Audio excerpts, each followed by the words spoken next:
భద్రాద్రి కొత్తగూడెంలో దారుణం జరిగింది. భార్యను గొంతు నిలిమి చంపాడు భర్త. బూర్గం పహాడ్ మండలంలో ఈ ఘటన చోటు చేసుకుంది. భద్రాద్రి కొత్తగూడెం చెందిన షంషీర్ పాషా, సోనీ భార్యాభర్తలు. వీరికి 12 ఏళ్ల కుమారుడు ఉన్నట్లుగా తెలుస్తుంది. నిన్న రాత్రి భార్యతో గొడవపడ్డాడు భర్త. అర్ధరాత్రి భార్య గొంతు నిలిమి చంపాడు భర్త షంషీర్ పాషా. తెల్లవారుజామున పిఎస్కు వెళ్ళి నిందితుడు లొంగిపోయాడు. అయితే ఇక తన తండ్రి చంపినట్లు పోలీసులకు ఆ కొడుకు ఫిర్యాదు చేశాడు. ఘటనా స్థలానికి చేరుకొని పోలీసులు దర్యాప్తు చేస్తున్నారు. ప్రస్తుతం కేసు నమోదు చేసి దర్యాప్తును ముమ్మరం చేశారు. సోనీ మృతదేహాన్ని పోస్టుమార్టం నిమిత్తం ప్రభుత్వ ఆసుపత్రికి తరలించారు పోలీసులు. షంషీర్ పాషా మధ్యమత్తులో ఉన్నాడా, క్షణికావేశంలో భార్యను చంపాడన్న కోణంలో విచారణ సాగుతోంది. సో షంషీర్ పాషా, సోనీ ఇద్దరు దంపతులు. వీళ్ళకి 12 సంవత్సరాల కుమారుడు కూడా ఉన్నారు. అయితే నిన్న రాత్రి భార్యతో గొడవ పడిన భర్త అర్ధరాత్రి భార్యను గొంతు నిలిమి చంపినట్టుగా తెలుస్తోంది. తెల్లవారుజామున నిందితుడు పిఎస్కు వెళ్ళి లొంగిపోయినట్టుగా సమాచారం. ఇక తన తండ్రి తన తల్లిని చంపినట్టుగా షంషీర్ పాషా కొడుకు పోలీసులకు ఫిర్యాదు చేశాడు. దీంతో ఘటనా స్థలానికి చేరుకున్న పోలీసులు కేసు నమోదు చేసి దర్యాప్తు చేస్తున్నారు. రైట్, మా ఖమ్మం ప్రతినిధి భాస్కర్ జైన్ అవుతున్నాడు. భాస్కర్, బూర్గం పహాడ్లో జరిగిన ఈ ఘటనకు సంబంధించి పోలీసులు ఏం చెప్తున్నారు? అసలు ఎందుకు అర్ధరాత్రి ఈ హత్య చేసినట్ల భర్త? అసలు ఏం జరిగింది? భార్యాభర్తల మధ్య గొడవల కారణం ఏంటి? భద్రాద్రి కొత్తగూడెం జిల్లాలో భార్యపై భర్త క్షణికావేశంతో హత్య చేసిన ఘటన సంచలనం రేకెత్తుంది. బుర్గంపడ మండలంలో జరిగిన ఈ ఘటనకు సంబంధించి ఓ నిండు ప్రాణం బలి ఉందని చెప్పుకుంటూ మరోవైపున చిన్నారి బిడ్డ కూడా తల్లి లేని బిడ్డగా మారడంతో కూడా కన్నీరు ముందు అయిపోతున్నారు బంధువులంతా కూడా.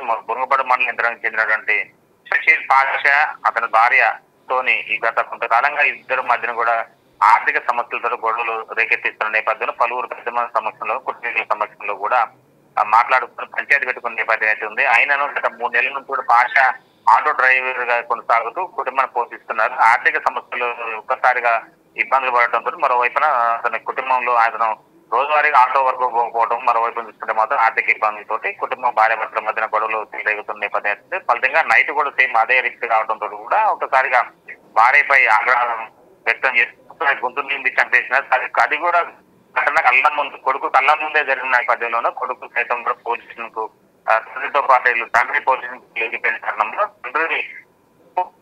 తరుణంలోనే తన తల్లిని తండ్రి చంపేసినట్టు కూడా కుమారుడు తనతో కూడా పోలీసులు కేసు నమోదు చేస్తున్నారు కూడా అందులో తీసుకున్నారు. మరోవైపున కుటుంబీకులు మృతుల కుటుంబం ఈ యొక్క ఘటన సంబంధించి police station Burgampalli police station case నమోదు చేసిన అవుతుంది. మొత్తానికైతే తానే చంపి తానే పోలీస్ స్టేషన్కి వెళ్ళి లొంగిపోవడం ఓకే అయితే కన్నా కొడుకు ముందే తల్లిని చంపేసిన ఘటన మాత్రం హృదయ విధంగా సంఘటన చెప్పుకోవచ్చు.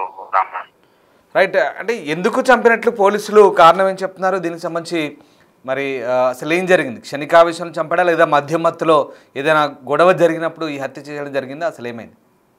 ఆర్థిక సమస్యలు అనేది కుటుంబాన్ని ఇబ్బందుల్లో నెట్టిందని చెప్పుకోవచ్చు. ఒకవైపు ఆయన కేవలం ఆటో డ్రైవర్ గా తన జీవనాన్ని కొనసాగిస్తూనే కుటుంబాన్ని పోషిస్తున్న నేపథ్యం అవుతుంది. గత 3 నెలల నుంచి కూడా పాషా నిందితుడు ఆటో డ్రైవింగ్ కి వెళ్ళకపోవడం, ఫలితంగా ఆర్థిక కుటుంబంలో అప్పులు ఎక్కువ కావడంతో కూడా ఒకసారి ఇంట్లో పోషణ కష్టం అవుతున్న తరుణంలోనే భార్యాభర్తల మధ్యన తరచుగా గొడవలు జరుగుతున్న నేపథ్యం అవుతుంది. ఫలితంగా నిన్న నైట్ కూడా సేమ్ అదే ఘటన ఒక్కసారి ఉధృతంగా ఉంటూ ఆయన కూడా మద్యం సేవించి ఇంటికి రావడం, తర్వాత భార్యని కొడుతున్న నేపథ్యంలోనే ఆమె కొట్టొద్దని పలు మార్లు వేడుకొని అరుపులు అంటే మొత్తు గట్టిగా అరిచినా గానీ ఆమె ఆ అరుపులను సైతం కూడా లెక్క చేయక చివరకు బెడ్ మీదనే పండబెట్టి తన గొంతు నిలిమి చంపేసిన నేపథ్యం అవుతుంది.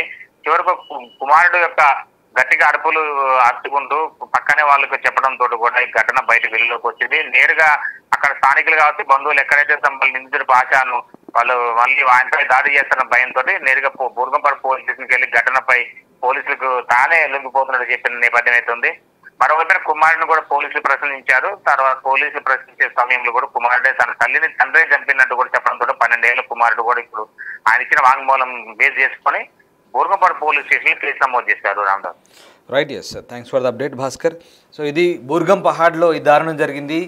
ఆర్థిక సమస్యలతో కుటుంబం ఒక వీధిన పడిన పరిస్థితి, ముఖ్యంగా భార్య నిలదీసింది భర్తను. దీంతో భర్త కోపంతో భార్యపై దాడి చేశాడు. ఏకంగా గొంతు నులిమి చంపేశాడు. ఈ ఘటన బూర్గం పహాడ్లో చోటు చేసుకుంది. 12 ఏళ్ల కుమారుడు కూడా ఉన్నాడు. అర్ధరాత్రి భార్య గొంతు నిలిమి చంపినట్టుగా తెలుస్తోంది.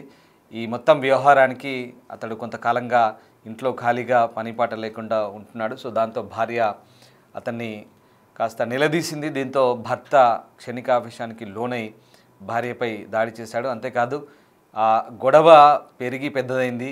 ఇక అర్ధరాత్రి ఏకంగా ఆమెను గొంతు నులిమి చంపాడు. ఇదంతా కూడా 12 ఏళ్ల కుమారుడి ముందు జరిగింది. తర్వాత ఉదయం వెళ్ళి నేరుగా పిఎస్లో అతనే స్వయంగా లొంగిపోయాడు. ఈ ఘటన స్థానికంగా కలకలం రేగింది. ఘటనపై ప్రస్తుతం పోలీసులు దర్యాప్తు చేస్తున్నారు.